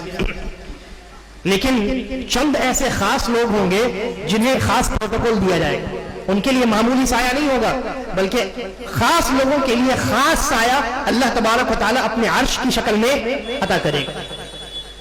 تو چند ایسے 7 قسم کے لوگ ہوں گے جنہیں اللہ تبارک و تعالیٰ خاص سایہ عطا کرے گا، یعنی اپنے عرش کے سائے میں جگہ دے گا۔ پوری دنیا کے سامنے انہیں جب عرش کا سایہ دیا جائے گا تو ان کی کیسی عزت ہوگی اور ان کا اقبال کتنا بلند ہوگا، ہے کہ نہیں؟ وہاں اللہ رب العالمین ان کو اس قدر باعزت بنائے گا۔ 7 قسم کے لوگ، ان میں سے ایک وہ انسان، نبی اکرم صلی اللہ علیہ وسلم بیان فرماتے ہیں، شاب نشأ فی عبادت اللہ، ایسا نوجوان جس نے اپنی جوانی عبادت میں گزاری ہے، جس نے اپنی جوانی عبادت میں گزاری، اللہ کی عبادت میں، اللہ کو راضی کرنے میں، نمازوں کا اہتمام وہ کرتا رہا، محرمات سے، حرام چیزوں سے اجتناب کرتا رہا، اور اللہ رب العالمین کو راضی کرنے کے لیے پوری زندگی اس نے شریعت کے مطابق گزاری ہے، وقت کو ضائع کرنے سے وہ اپنے آپ کو بچاتا رہا، اس کا دل اللہ رب العالمین سے لگا رہا، ایسا نوجوان قیامت میں اللہ رب العالمین کے یہاں بڑا عظیم مقام پائے گا۔ اللہ اپنے عرش کے سائے میں ایسے نوجوان کو اللہ رب العالمین جگہ دے گا۔ اور اسی طریقے پر اسی حدیث میں ایک تو یہ کہ یہ نوجوان جو اپنی زندگی عبادت میں گزارتا ہے، اللہ کے نبی صلی اللہ علیہ وسلم فرماتے ہیں ایک اور آدمی ہے جو اللہ کے عرش کے سائے میں رہے گا، کہا وَرَجُلٌ دَعَتْهُ امْرَأَةٌ ذات منصب و جمال، ایک ایسا نوجوان جسے کوئی خوبصورت عورت زنا کی دعوت دے، فون کرے کہ گھر پہ کوئی نہیں ہے آ جاؤ۔ حرام رشتے جو ہوتے ہیں آج کل وہاں زنا بہت آسان ہو گیا ہے۔ اللہ کے نبی صلی اللہ علیہ وسلم فرماتے ہیں ایسا نوجوان جسے کوئی بہت خوبصورت عورت زنا کی دعوت دے، اور صرف خوبصورت نہ ہو، بہت رچ ہو، مالدار ہو، بہت پیسے والی ہو، آپ کو خرچ نہ کرنا پڑے، وہی آپ کے اوپر خرچ کرتی پھرے۔ اللہ کے نبی صلی اللہ علیہ وسلم فرماتے ہیں ایسی خوبصورت اور مالدار عورت کسی نوجوان کو زنا کی دعوت دے، فقال انی اخاف اللہ، لیکن وہ نوجوان اس کی دعوت پر لبیک کہنے کے بجائے اپنے تقوی کا مظاہرہ کرے اور کہے کہ میں اپنے رب سے ڈرتا ہوں، میں اپنے رب سے خوف کھاتا ہوں، اور زنا سے بچ جائے۔ اللہ کے نبی صلی اللہ علیہ وسلم فرماتے ہیں ایسا نوجوان قیامت کے دن میرے عرش کے سائے میں ہوگا۔ کیوں ہوگا؟ اس لیے کہ اس نے دنیا میں صرف مجھے راضی کرنے کے لیے دنیا کی ایک بہت خوبصورت عورت کی زنا کی دعوت ٹھکرا ڈالی تھی، میں اسے کیسے ٹھکرا سکتا ہوں؟ چنانچہ اللہ تبارک و تعالیٰ اس کی تکریم کرے گا، اسے عزت عطا کرے گا اور اپنے عرش کے سائے میں جگہ دے گا۔ تو تیسری ذمہ داری یا مسلمان نوجوانوں کا یہ کردار ہونا چاہیے کہ ان کی زندگی اللہ رب العالمین کی شریعت کے مطابق گزرے، اور ان کی زندگی اللہ رب العالمین کی عبادت میں گزرے، اللہ کی عبادت میں گزرے۔ ہوتا کیا ہے ہمارے یہاں معاشرے میں، کیا ہوتا ہے، آپ عام دنوں کی بات تو چھوڑ دیجئے، رمضان کا معاملہ اتنا خراب ہے، یعنی مسلم نوجوانوں کے دلوں کے اندر رمضان کی اہمیت بھی ختم ہو گئی ہے۔ صبح میں روزہ رکھتے ہیں، رات میں چوری کی لائٹ جلا کر کے کرکٹ کھیلتے ہیں۔ ایک تو رمضان کا مہینہ، اوپر سے رمضان کی راتیں، جن راتوں میں قرآن نازل ہوا ہے، ان راتوں میں چوری کی لائٹ جلا کر کے لوگوں کو تکلیف دے کر کے کرکٹ کھیلا جاتا ہے. اور اسی پر بس نہیں، جرم پر جرم یہ ہوتا ہے کہ جب فجر کی اذان ہوتی ہے کرکٹ بند کر دیا جاتا ہے، سارے نوجوان جا کر کے سو جاتے ہیں، فجر کی نماز کو ختم. کیسے نوجوان ہیں آپ، کیسے مسلمان ہیں آپ کے یہاں بہت باعزت ہوگا، اسے بڑا بلند مقام عطا کیا جائے گا، اللہ کے عرش کے سائے میں اسے جگہ دی جائے گی. ہم تمام کو کوشش کرنی چاہیے کہ ہماری زندگی اللہ کی عبادت میں گزرے، اللہ کی شریعت کے مطابق گزرے. اسی طریقے پر نبی اکرم صلی اللہ علیہ وسلم کی بڑی پیاری حدیث، آپ نے فرمایا خیر عباد اللہ الذین اذا رؤوا ذکر اللہ. مسلم نوجوان کیسا ہونا چاہیے؟ نبی اکرم صلی اللہ علیہ وسلم بیان فرماتے ہیں اللہ کے بہترین بندے وہ ہیں، اللہ کے بہترین بندے وہ ہیں کہ ان کا کردار اور ان کی زندگی ایسی ہو الذین اذا رؤوا کہ جب ان پر نظر پڑے ذکر اللہ تو اللہ کی یاد آ جائے، تو اللہ کی یاد آ جائے. ایسا نوجوان مثالی نوجوان ہے. اور یہ نوجوانوں کا کردار ایسا ہونا چاہیے معاشرے میں. آج الٹا ہے معاملہ، نوجوانوں کو دیکھ کر کے صرف اور صرف انسان کو شرم اور عار کا احساس ہوتا ہے، اس کے علاوہ اور کچھ نہیں. اس لیے ضروری ہے کہ ہم اپنے نوجوان نسل کی بہترین تربیت کریں. تو میں یہ بیان کر رہا تھا، یہ جو ذمہ داریاں میں نے بیان کی ہے، 3 ذمہ داریاں. سب سے پہلی ذمہ داری کیا ہے؟ دین کی بنیادی چیزوں کا علم حاصل کرے نوجوان. پھر دوسری ذمہ داری اس کی حفاظت کرے. تیسری ذمہ داری اپنی زندگی کو اللہ کی مرضی کے مطابق گزارے، یعنی من چاہی زندگی نہ گزارے، رب چاہی زندگی گزارے. یہ زندگی مطلوب. یہ 3 ذمہ داریاں ہیں مسلمان ہونے کی حیثیت سے ایک مسلمان نوجوان کی. اب اس کے بعد آئیے، زیادہ وقت تو نہیں ہے، مختصراً میں بیان کروں. ہاں، ایک چوتھی ذمہ داری بھی ہے مسلم ہونے کی حیثیت سے، اور یہ بڑی اہم ذمہ داری ہے، یہ بلکہ واجب ہے یہ. اور وہ یہ ہے کہ مسلم نوجوان، انسان جوانی کے ہی ایام میں تو کماتا ہے نا، جب بوڑھا ہو جاتا ہے تو پھر کمانا کہاں چھوڑتا ہے؟ کمپنیاں بھی اس کو ریٹائر کر دیتی ہیں، اب تم سے کام نہیں لیا جا سکتا. تو نوجوان جو ہوتے ہیں معاشرے میں در حقیقت وہی کمانے کا کام کرتے ہیں، معاش کے مسائل انہی کے کاندھے پر ہوتے ہیں، وہی محنت کرتے ہیں اور گھر بار کو چلاتے ہیں. تو بڑی اہمیت ہے مسلمان نوجوانوں کی.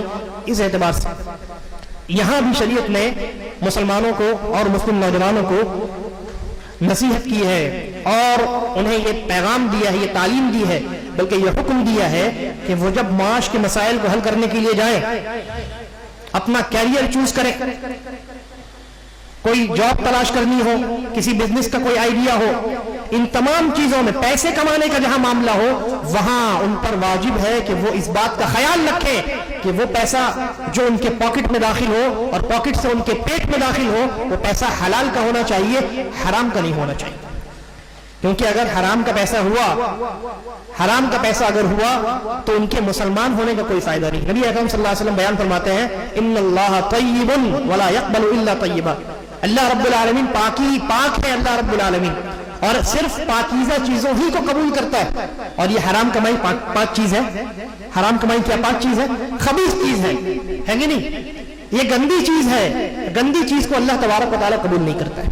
لہذا یہ گندی اور خبیث چیز اگر مسلم نوجوانوں کے خون میں دوڑنے لگے تو اس کی پوری زندگی، اسلامی زندگی برباد ہو جاتی ہے. نہ دعا قبول ہوتی ہے، نہ عبادت قبول ہوتی ہے، بلکہ میں آپ کو بتاؤں شیطان بھی ہاتھ پر ہاتھ رکھ کر کے بیٹھ جاتا ہے، وہ بھی ٹینشن فری ہو جاتا ہے.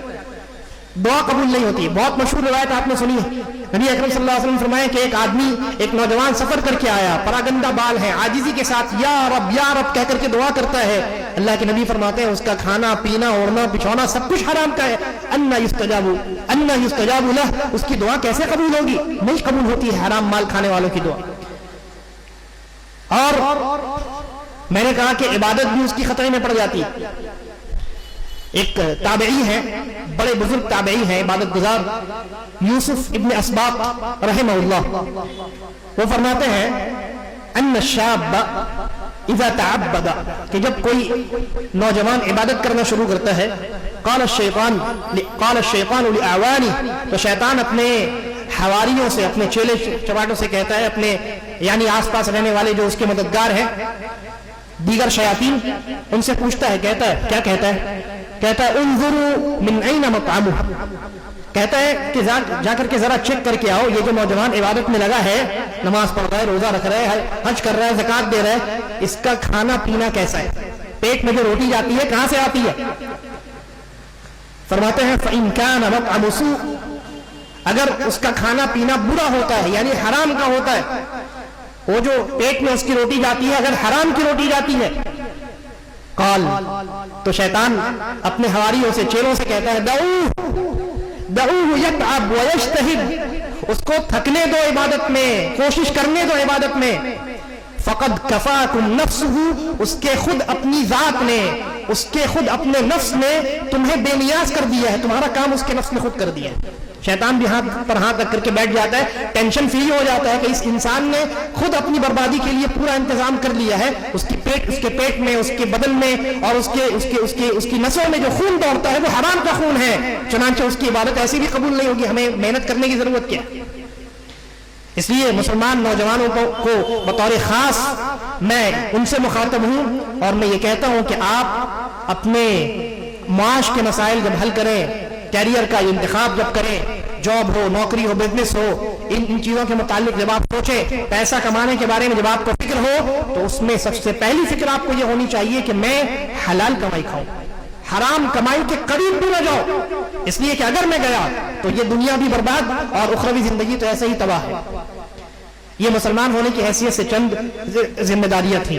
اب اس کے بعد مختصر انداز میں ایک نوجوان مسلمان ہوتا ہے، ساتھ ساتھ گھر کا ایک فرد ہوتا ہے کہ نہیں؟ گھر کا ایک فرد ہوتا ہے، گھر کا ایک رکن ہوتا ہے، گھر میں وہ کبھی یعنی اولاد ہوتا ہے، اور گھر میں وہ کبھی شوہر ہوتا ہے، اور گھر میں کبھی وہ باپ ہوتا ہے کہ نہیں؟ اگر وہ اولاد ہے تو شریعت کہتی ہے نوجوانوں کی جو والدین ہیں، شریعت کہتی ہے ان کے ساتھ بہتر سلوک کرو۔ تم جوانی کے دہلیز پر قدم رکھ چکے ہو، بہت جوش ہے، بہت ولولہ ہے تمہارے اندر، طاقت و قوت بھی جسم میں بہت زیادہ ہے، اس کا یہ مطلب نہیں ہے کہ بوڑھے ماں باپ کو کمتر سمجھو، ان کو جھڑکو، ان کے ساتھ بدسلوکی کرو، ہرگز نہیں، ہرگز نہیں۔ بلکہ قرآن مجید میں اللہ تبارک و تعالیٰ نے کیا فرمایا؟ کہا وَقَضَى رَبُّكَ، آپ کے رب نے یہ فیصلہ کیا ہے اللہ تعبدوا الا اياه، کہ صرف اسی کی عبادت کرو، صرف اسی کی عبادت کرو، وَبِالْوَالِدَيْنِ إِحْسَانًا، اور والدین کے ساتھ اچھا رویہ رکھو۔ اگر ان دونوں میں سے کوئی ایک یا دونوں کے دونوں بڑھاپے کی دہلیز پر پہنچ جائے، بوڑھے ہو جائیں، کمزور ہو جائیں، تو ان کی باتوں سے اکتا نہ جاؤ، انہیں بات بات پر نہ جھڑکو، اف تک کہنے سے منع کیا گیا، بلکہ کہا وَاخْفِضْ لَهُمَا جَنَاحَ الذُّلِّ مِنَ الرَّحْمَةِ، نرمی کے ساتھ ان کے سامنے جھکے رہو، اور اگر ان کا انتقال ہو جائے تو ان کے حق میں دعا کرتے رہو، رب ارحمہما کما ربیانی صغیرا، اے ہمارے رب ان دونوں پر ویسے ہی رحم فرما جس طریقے سے بچپنے کے ایام میں، بچپن کی زندگی میں ہم نے ان کو بہت ستایا لیکن انہوں نے ہمارے ساتھ نرمی کا معاملہ کیا، اچھا رویہ رکھا، ایک سوال ہم نے ان سے 10 بار 20 بار پوچھا، انہوں نے 10-20 بار ایک ہی جواب دیا، اور ایک مرتبہ بھی مجھے نہ جھڑکا۔ آج جب وہ مجھ سے ایک سوال 3 بار پوچھتے ہیں تو میں غصہ ہو جاتا ہوں۔ یہ نصیحت میرے لیے بھی ہے اور تمام نوجوانوں کے لیے کہ ماں باپ کے ساتھ اچھا سلوک کریں۔ باتیں بہت زیادہ ہیں لیکن اختصار کے ساتھ، اس لیے کہ اگر نوجوانوں نے ماں باپ کے ساتھ برا سلوک کرنا شروع کیا، ان کی نافرمانی شروع کر دی، ان کے ساتھ برا رویہ اختیار کرنا شروع کر دیا، تو انہیں جو قیامت میں سزا ملے گی نبی اکرم صلی اللہ علیہ وسلم بیان فرماتے ہیں اثنان يعجلهم اللہ فی الدنیا، 2 قسم کے لوگ ایسے ہیں جن کی سزا اللہ تبارک و تعالیٰ دنیا میں بھی ان کو عطا کرتا ہے، آخرت میں تو ملے گی سزا، دنیا میں بھی ملے گی۔ وہ 2 گناہ کون سے ہیں؟ البغی وعقوق الوالدین، نافرمانی اور ظلم اور زیادتی کرنا، اور والدین کے ساتھ برا رویہ رکھنا۔ اور ایک دوسری روایت نبی اکرم صلی اللہ علیہ وسلم بیان فرماتے ہیں ثلاث لا يقبل اللہ لهم صرفا ولا عدلا، 3 قسم کے ایسے لوگ ہیں جن کی کوئی چھوٹی بڑی عبادت قبول نہیں ہوتی، نہ چھوٹی عبادت نہ بڑی عبادت۔ کون سے لوگ ہیں؟ 3 قسم کے لوگ، ایک ہے عاقن، ماں باپ کا نافرمان، دوسرا ہے منان، احسان کر کے جتلانے والا، احسان کر کے جتلانے والا، اور تیسرا ہے مکذب بالقدر، تقدیر کا انکار کرنے والا۔ یہ روایت صحیح ہے، امام طبرانی نے اس کو روایت کیا اور شیخ الالبانی نے اس کو حسن قرار دیا، اور اس سے پہلے والی جو روایت ہے، روایت میں نے بیان کی ہے، وہ روایت بھی شیخ الالبانی کی تحقیق کے مطابق صحیح ہے۔ لہذا اگر آپ اولاد ہیں تو والدین کی اطاعت کیجئے، ان کے ساتھ بہتر رویہ رکھیے۔ اگر آپ کا اختلاف ہوتا ہے کسی معاملے میں تو بہتر ڈھنگ سے ان کے ساتھ ڈیل کیجئے۔ اسی طریقے پر اگر آپ نوجوان ہیں اور آپ شوہر ہیں، شوہر آپ کیسے بنے؟ شادی آپ نے کی، شادی آپ نے کی، شادی کے معاملے میں نوجوان، بلکہ میں یہ نصیحت جو ہے نوجوانوں سے زیادہ ان کے والدین کو، گھر کے بزرگ حضرات کو دینا چاہتا ہوں۔ میرا یہ پیغام ہے کہ وہ نوجوان نسل کی جتنا جلد ہو سکے شادی کریں، نکاح کو آسان کریں۔ نکاح کو مشکل بنانے کے نتیجے میں مسلم نوجوان جو ہے وہ مختلف طریقوں سے بھٹک جاتا ہے اور گناہوں میں ملوث ہو جاتا ہے، اللہ کی نافرمانی میں پڑ جاتا ہے، اور اس کے کہیں نہ کہیں ذمہ دار وہ ماں باپ بھی ہیں جو وقت پر اپنے بیٹوں کی شادی نہیں کرتے، بیٹیوں کی شادی نہیں کرتے۔ پتہ نہیں کس چیز کی ان کو فکر ہوتی ہے، عجیب و غریب ماحول چل پڑا۔ ولیمہ کرنا ہے تو 10,000، ولیمہ کرنا ہے تو 1,000 2,000 آدمی ہونا چاہیے، پھر جہیز کا معاملہ دیکھ لیجئے، پھر بارات کا معاملہ لے لیجئے۔ اس چکر میں نوجوان لڑکے اور لڑکیاں دونوں کی دونوں انتظار کرتے ہیں۔ لڑکے اس لیے انتظار کرتے ہیں کہ اتنا پیسہ نہیں ہے کہ 10,000 1,000 2,000 آدمی کو بلا کر کے ولیمہ کھلائے، اور لڑکیاں بیچاری اس لیے انتظار میں پڑ جاتی ہیں، انتظار کرنا پڑتا ہے کہ ان کے باپ کے پاس اتنا پیسہ نہیں ہے کہ دہیج دے سکے۔ یہ مسلم نوجوان، یہ مسلم معاشرہ کیسا معاشرہ بنتا جا رہا ہے؟ لہذا یہ واجب ہے مسلم نوجوانوں کے پیرنٹس پر، ان کے والدین پر کہ وقت پر ان کی شادیاں کریں۔ نہیں کریں گے تو کیا ہوگا؟ نبی اکرم صلی اللہ علیہ وسلم بیان فرماتے ہیں کہ جب تمہیں کوئی مناسب جوڑا مل جائے تمہارے بیٹے کے لیے، تمہاری بیٹی کے لیے، جس کے دین سے اور جس کے اخلاق سے تم راضی ہو، فزوجوہ، اللہ کے نبی نے حکم دیا تو اس کی شادی کرو، اور اگر ایسا نہیں کرو گے تکن فتنۃ فی الارض وفساد کبیر، تو زمین میں فتنہ ہوگا اور بہت فساد ہوگا۔ آج ہو رہا ہے نا فساد؟ ہو رہا ہے کہ نہیں ہو رہا ہے؟ معاشرے میں زنا عام ہے یا نہیں ہے؟ اچھا زنا صرف وہ انٹرکورس جس کو آپ کہتے ہیں جماع، صرف وہی زنا نہیں، آنکھوں کا بھی زنا ہوتا ہے، کانوں کا بھی زنا ہوتا ہے، صحیح حدیث ہے نبی اکرم صلی اللہ علیہ وسلم کی، زبان کا بھی زنا ہوتا ہے نا؟ مسلم نوجوانوں کے ہاتھ میں جو موبائل ہے وہ کیا دیکھتے ہیں نہیں دیکھتے ہیں آپ تب سب جانتے ہیں، اس بات سے واقف ہے، لیکن اگر ان کی لگام مضبوط کر دی جاتی، وقت پر ان کی یہ ضرورت پوری کر دی جاتی، شادی کر دی جاتی، تو ان تمام خرافات میں اور ان تمام گمراہیوں میں وہ نہ پڑتے۔ اس لیے بہت ضروری ہے اس جانب توجہ دینا۔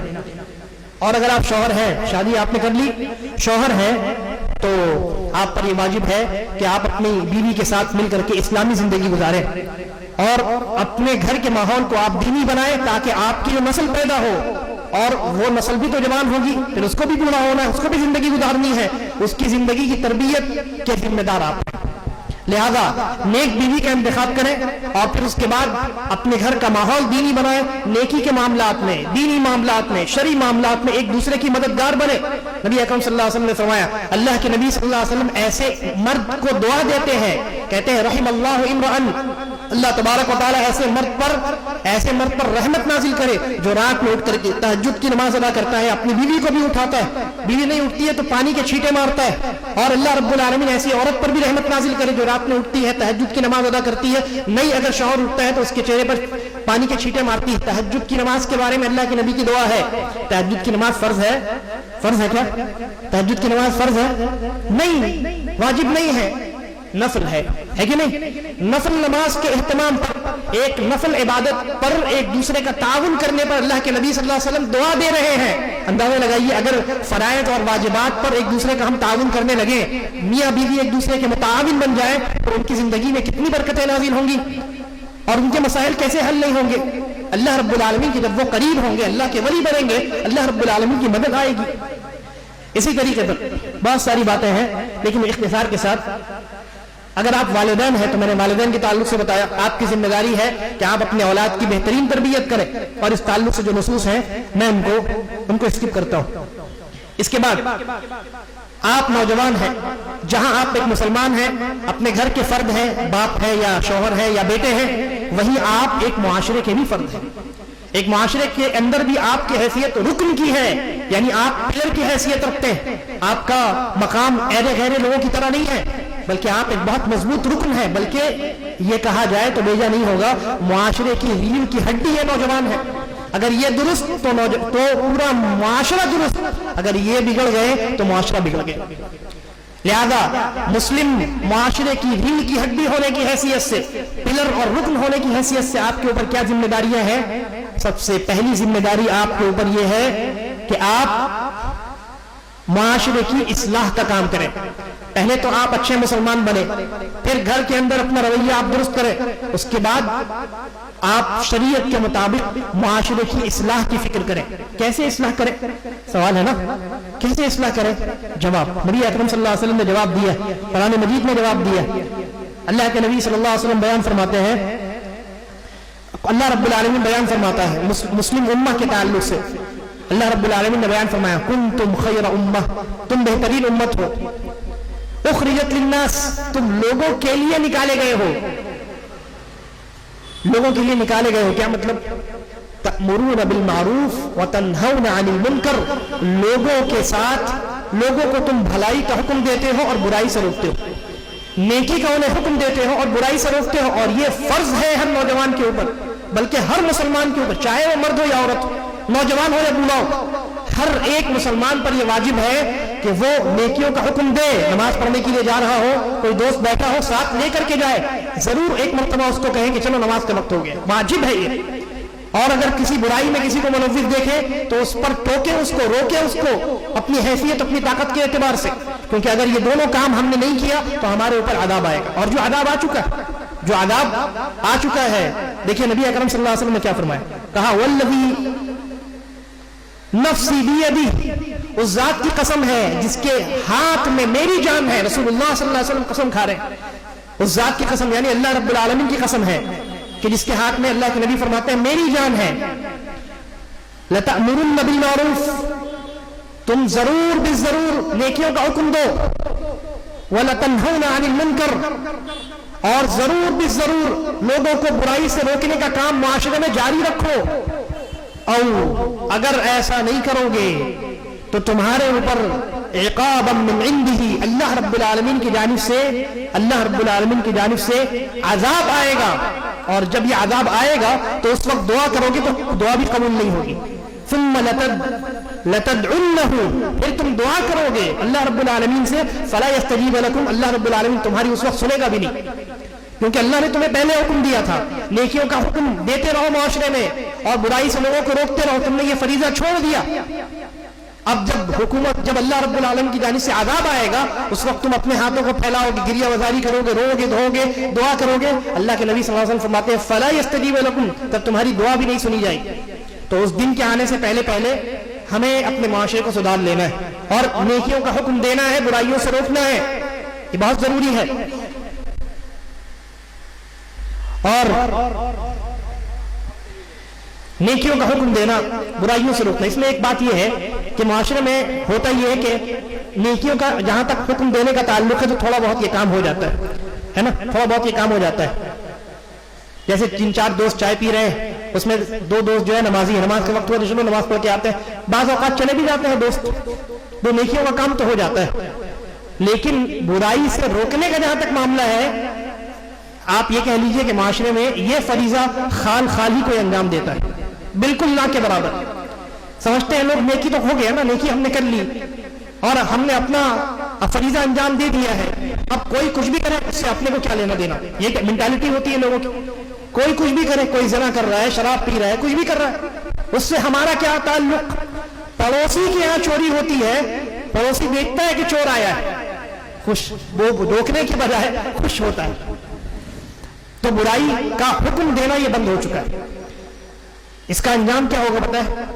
انجام یہ ہوگا کہ اللہ رب العالمین جب معاشرے میں عذاب نازل کرے گا تو صرف یہ برے لوگ نہیں پھنسیں گے، اچھے لوگ بھی صد میں آئیں گے۔ قرآن میں اللہ نے کہا وَاتَّقُوا فِتْنَةً لَا تُصِيبَنَّ الَّذِينَ ظَلَمُوا مِنْكُمْ خَاصَّةً، اس فتنے سے ڈرو، اس عذاب سے ڈرو کہ جب وہ عذاب آئے گی تو صرف خاص ظالموں کو نہیں پکڑے گی، بلکہ جو نیک لوگ ہیں وہ بھی اس عذاب کے گرفت میں ہو جائیں گے، وہ بھی اس عذاب کے گرفت میں اس عذاب میں پکڑے جائیں گے.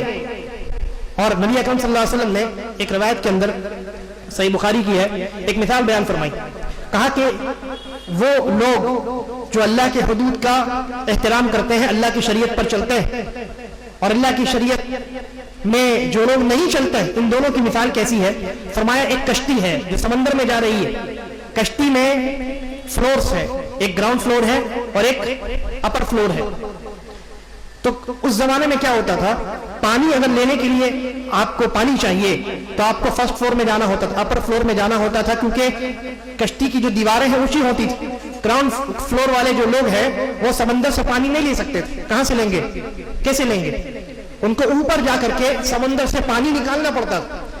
تو اللہ کے نبی صلی اللہ علیہ وسلم نے فرمایا کہ ایک کشتی ہے جس میں ہر انسان چاہتا ہے کہ وہ اوپر والے درجے میں رہے, کیونکہ وہاں سے پانی حاصل کرنا آسان ہے. تو قرآن دازی ہوتی ہے, کون نیچے میں رہے گا کون اوپر میں رہے گا. قرآن دازی ہوتی ہے, چند لوگ اوپر کے لیے متعین ہو جاتے ہیں اور چند لوگ گراؤنڈ فلور میں چلے جاتے ہیں. ٹھیک ہے. اب اس کے بعد جو ہے یہ گراؤنڈ فلور والے جو ہے ان کو جب پانی کی ضرورت ہوتی ہے تو یہ فرسٹ فلور میں جاتے ہیں, اپر فلور میں جاتے ہیں, اور وہاں جاتے ہیں, وہاں وہ پانی سمندر سے نکالتے ہیں, اور جب نکالتے ہیں لاتے ہیں دھو کر کے, تو اوپر اپر فلور والوں کو تھوڑی تکلیف ہوتی ہے کہ بار بار یہ آتا ہے پانی لینے کے لیے ہمارے پاس, ہے نا, اس آنے جانے میں تھوڑی دقت ہوتی ہے, انہیں تکلیف پہنچتی ہے.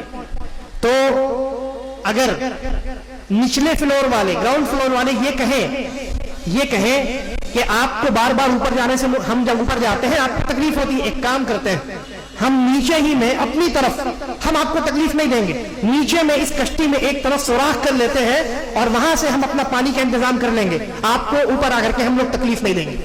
اللہ کے نبی صلی اللہ علیہ وسلم بیان فرماتے ہیں کہ اگر وہ اوپر والے لوگ یہ سمجھے کہ اس نے اپنے علاقے میں سوراخ کیا ہے, اپر گراؤنڈ فلور میں سوراخ کیا ہے, وہاں سے وہ پانی لے گا, جو بھی مشکل ہوگی وہ اس کو پہنچے گی, تو پوری کشتی ڈوب جائے گی اور اپر فلور والے بھی ڈوبیں گے, ہے کہ نہیں. ان کو کیا کرنا پڑے گا, نچلے گراؤنڈ فلور والے کو سمجھانا پڑے گا, روکنا پڑے گا, زبان سے, طاقت کے استعمال سے انہیں منع کرنا پڑے گا. ہرگز نہیں سوراخ کرو گے بے وقوف, تم بھی جاؤ گے ہم بھی جائیں گے, ہے کہ نہیں. یہی معاملہ معاشرے میں برائی سے روکنے کا ہے. اگر آپ نے برائی سے نہیں روکا, خوب نیکی کا حکم دیا, مسجدیں بھر گئی نمازیوں سے مان لیجئے, حالانکہ یہ معاملہ بھی بہت نیچے جا چکا ہے, اور برائیوں سے نہیں روکا آپ نے. ہر مسلمان, ہر دوسرا آدمی جو ہے وہ سود کھاتا ہے, ہر دوسرا آدمی سود کھاتا ہے. آج کل تو نئے طریقے ایجاد ہو چکے ہیں, مختلف ایپلیکیشنز مارکیٹ میں موجود ہیں, ہے کہ نہیں. بس نوجوان چاہتا ہے کیسے پیسہ آ جائے, شارٹ کٹ طریقہ, اور شارٹ کٹ طریقے بھی بہت سارے, اور اس چکر میں نوجوانوں کا مطلب یہ کہ بہت سارے لوگ غلط فائدہ بھی اٹھاتے ہیں, اس تفصیل میں جانے کی ضرورت نہیں. تو اگر آپ جانتے ہیں آپ کا یہ رشتہ دار, آپ کا یہ پڑوسی, آپ کا یہ دوست حرام کاری میں مبتلا ہے, سود کھاتا ہے, یا اس نے انشورنس کرا رکھا ہے, یا کوئی دوسرا حرام کام کرتا ہے, نماز میں نہیں جاتا ہے کہ نہیں, آپ کی مجلس میں بیٹھ کر دوسرے مسلمانوں کی غیبت کرتا ہے, آپ پر واجب ہے کہ آپ اس کو ٹوکیں, روکیں, منع کریں, اس کو باز آنے کی نصیحت اور تلقین کریں. اگر نہیں کریں گے اور عذاب آئے گا تو آپ بھی جائیں گے, وہ بھی جائیں گے. ایسا نہیں کہ وہ خالی ہو جائے گا, آپ بھی جائیں گے.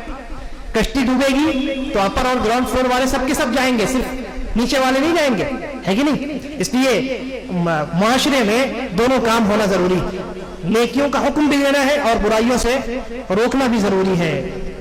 اچھا, بس اخیر بات ہے, معاشرے میں سدھار پیدا کرنے کے لیے نیکیوں کا آپ کو حکم دینا ہے, برائیوں سے روکنا ہے. یہ کوئی معمولی کام نہیں, بڑی ذمہ داری کا کام ہے. اور اس راستے میں جب آپ چلیں گے, جب ایک نوجوان چلے گا تو بڑی مشقتیں اس کو آئیں گی. ہر آدمی ایک ہی طریقے سے آپ کی بات ماننے, ایسا نہیں ہو سکتا ہے نا. 10 لوگ 10 طرح کے ہیں. ہر انسان کے ساتھ آپ کو کس طریقے کا رویہ اختیار کرنا ہے, کب کہاں بولنا ہے, کب نہیں بولنا ہے, کون سا فیصلہ کب لینا ہے, کیسے نہیں لینا ہے, اس کے لیے آپ کو ضرورت پڑے گی ایک تجربہ کار انسان کی, جو اپنی عمر کی بنیاد پر تجربہ کار بھی ہو اور ساتھ ساتھ اس کے پاس شریعت کا علم بھی ہو. اور میری مراد معاشرے کے بڑے لوگ ہیں. معاشرے میں جو بڑے لوگ ہیں, چاہے وہ عمر میں بڑے ہوں یا عمر میں کم ہوں لیکن علم میں بڑے ہوں, ان بڑے لوگوں کی سرپرستی نوجوانوں کے لیے بے حد ضروری ہے.